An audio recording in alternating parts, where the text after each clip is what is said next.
Be very subtle. Be very smooth. Be very slow. Be very silent. We're searching for arbitrage. We're looking for arbitrage. We're cruising around in the forest looking for arbitrage, yes. Welcome to the news, welcome to the news, welcome to the news. And so as we cruise, we're looking for some arbitrage. And as we do this, we're doing this in groups. And we're not just going into uncharted territories. We're looking for a reverse engineered process. We're reverse engineering the arbitrage. We're trying to play the music backwards. We're trying to sing the music to come out backwards. We're trying to sing the music to come out from demand, the demand energy, the demand energy, the demand energy, the demand energy. It's not supply and demand, it's demand and supply. So we're trying to listen to the supply, the demand energy is the first thing to be able to speak and develop a range. There's a range that comes from the demand energy and also that revolves around the market that it pertains to. But in an all-inclusive sense in terms of practicing research a little bit more, it's relevant and wellness to be able to look into the pipelines and the amount that this particular product is selling and selling for. And it's ideal to be able to continue to track these items, to be able to try to continue to play the scavenger hunt games. This, in addition to be able to have it be like a reverse engineering of business music, because it's not known where the source is coming from. It's necessary to reverse engineer the process. So it's kind of like a charmer of a certain animal with a flute, and they're able to make the animal walk backwards as opposed to forward and upside down and stand on their heads, because it's a little bit inverse. The process is a little bit inverse to be doing the scavenger hunt. It's more about starting from within. It's more about the meditative sense of getting internal and getting deep in terms of the searching process for what things are aligned with your values, so your value system is aligned, and you take a little bit of a travel. And it's necessary then to be able to try to build specific assets that suit your personality type in essence. And on top of it all, it's super relevant to be able to make a range of supply, demand.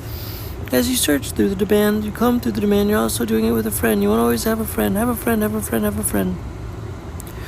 from groups, a friend from LinkedIn, a friend from whatever it takes. And to be able to set forth and play the game of acquiring assets, looking at assets and acquiring assets, and try to make passive or continuous cash flow from assets. And developing a range is very important. It's rather important to develop a range of conceptual energy of what you want to develop in terms of profits, in terms of returns, in terms of trying to get something back in return from what you're trying to put out in terms of energy. And doing this with a friend is ideal, so that it helps to be able to perpetuate the energy in a collaborative sense, and you share on the income, and that way the circle can continue to spin for many years to come. The plates can continue to spin in hopes that it's a sustainable process for many years thereafter by developing a range. So that range is trying to, like, for example, if you're trying to get somebody to watch a YouTube video for a long time, that it's ideal to be able to just set the stage for something that has like 101, for example, benefits of acknowledging like mistakes or something that are made in a particular element and sense of and alignment of focus and attention.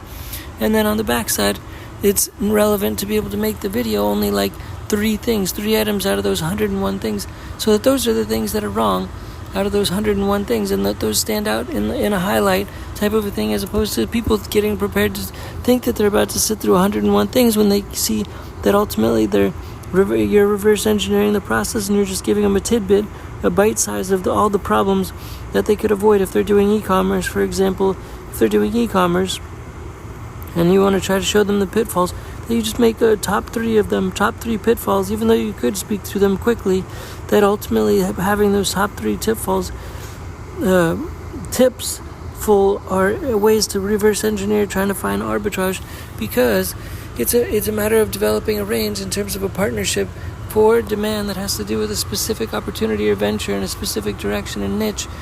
And so when you paint that picture of the range, you paint the picture of what it is that you want to get back in essence, and like the range of the title thumbnail of the YouTube video. It has to do with return on people's time, or return on people's time.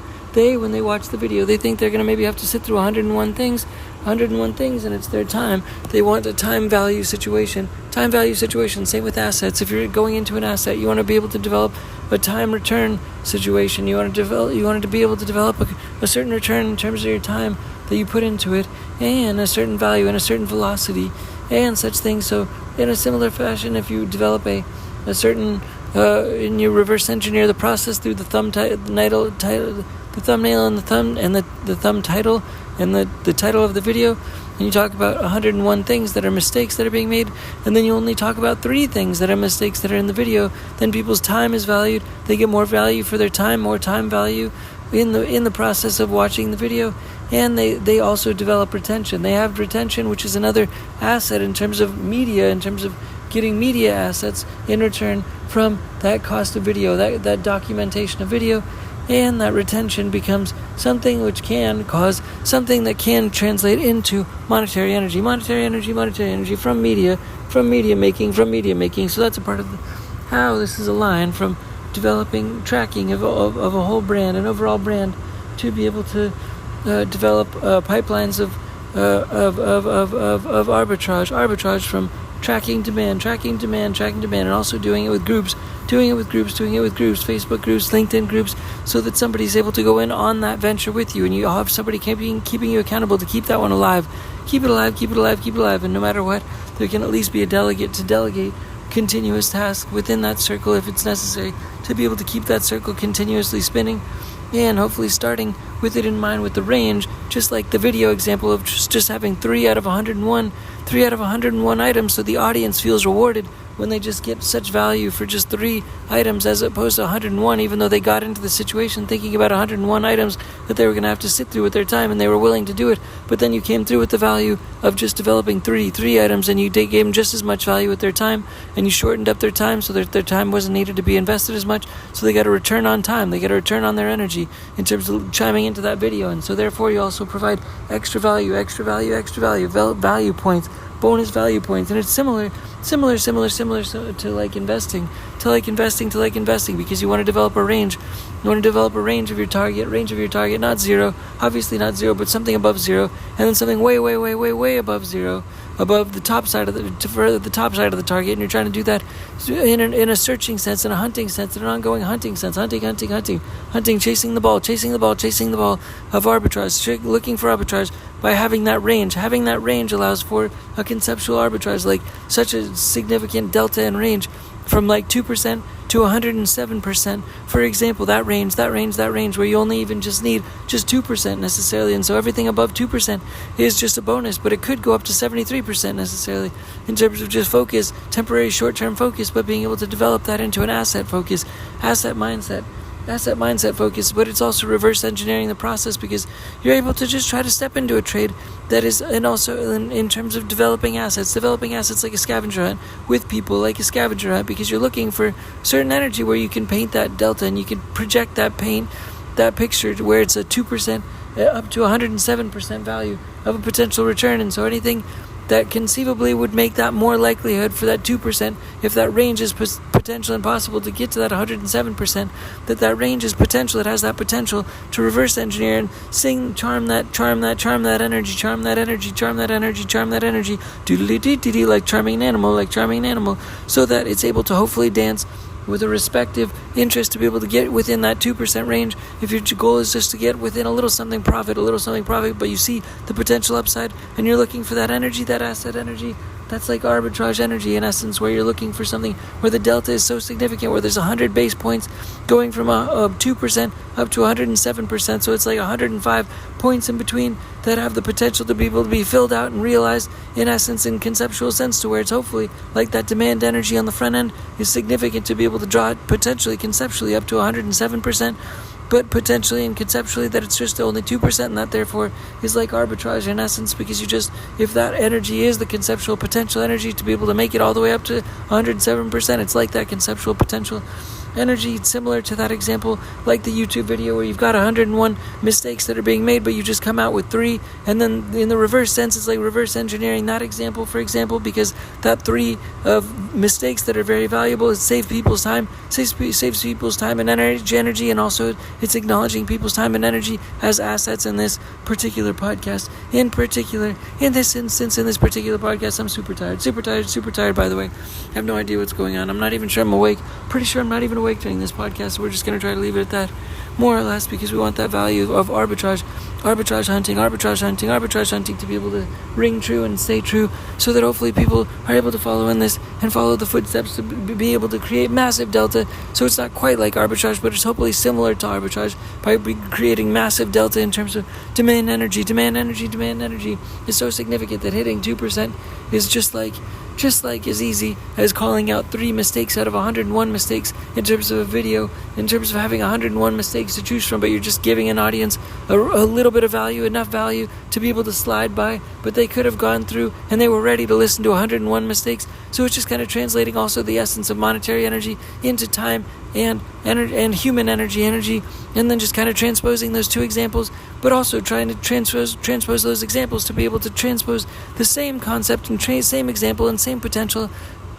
activity, to be able to translate that activity into looking for 2% to 107% in terms of asset returns, in terms of conceptual asset returns based on demand energy.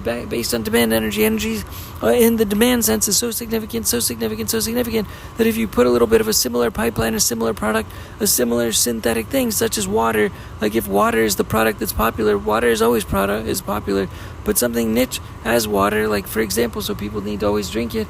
So if you happen to be able to get into that pipeline where you stand out because your marketing is a little bit unique, so you get 2% out of 100 or up to 100%, 107% based on market testing. It's almost like arbitrage. If you're at the end of a marathon, you're trying to hand out waters at the end of a marathon, because your market is you're helping solve a problem, and that market is literally trying to drink your problem. They're trying to drink your problem. They need your problem. Solution. You've got the solution. You're selling something that's like water. A lot of other water sellers are out there, but you're creating more value because you're decorating it and proposing it to people and developing it and feeding into that demand and making it sparkling products, so that people are flowing into you, even though your expectations are super low. You continue to keep the expectations super low. So it's like arbitrage, and you have a partner, and you have partners from groups trying to go around, hunt these arbitrages to make it easier, smoother, and conceptually better, to still try to increase and potentially better those chances of those deltas, those long deltas of like 100 base points actually working out still, so that you have better checks and balances and quality control in the mix, and you can continue to try to leverage and scale those mentalities of searching for arbitrage circles and bubbles on a continuous small, like significant 100 basis points type of a spread, type of a basis, type of a before going into any given venture, before putting into a trade, before putting into a sales or trades, to be able to know that delta of basis points is significant, and that demand is so significant that it is very, very difficult to lose. And you have almost like arbitrage, you're going to get at least and you're trying to get at least up to 2, but hopefully up to 100% or 107% in terms of the full realization of that market demand, and that's just from reading the market demand statistics in essence. And we want to take all that and be able to repurpose it, going from time and energy, in efforts, in energy, to from the first example in essence, and then transposing that into be able to leverage to get monetary energy, like we hope to plan to continue to try to do, and then continue to transfer and transpose and transition all that monetary energy into philanthropy energy that spans and spawns and spins around the whole world, to be able to try to connect all human beings to the global philanthropy energy grid, global giving grid that connects all human beings in a philanthropy energy ice rink, philanthropy ice rink. That's a metaphor for philanthropy energy, global giving grid that is made of philanthropy energy frozen in the sky, and it's meant to connect all human beings through electricity, to conduct electricity and colored electricity through all human beings, to be able to benefit from continuous philanthropy energy being able to be made from all human beings being connected, to be able to make the world a continuously better place by caring for all human beings in a fundamental sense. All right, thanks again, DINKY, bye, peace, bye.